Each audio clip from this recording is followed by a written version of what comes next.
नमस्कार. मी संपदा पिंगे, राहणार विलेपार्ले, मुंबई, महाराष्ट्र.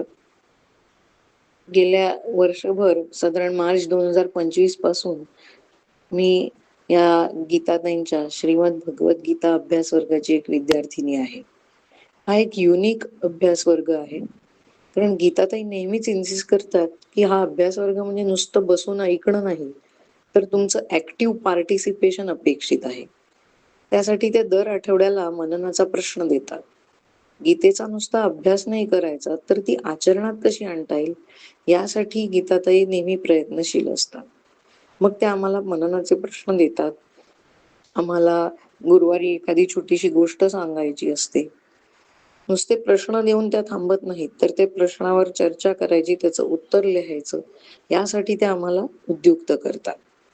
ताईंचं अजून एक वैशिष्ट्य मला असं वाटतं, की भगवद्गीतेचे श्लोक म्हणजे त्यांचे अर्थ समजावण्यासाठी ते जी उदाहरणं देतात, जसं की त्यांचं एक चहाचं उदाहरण आहे.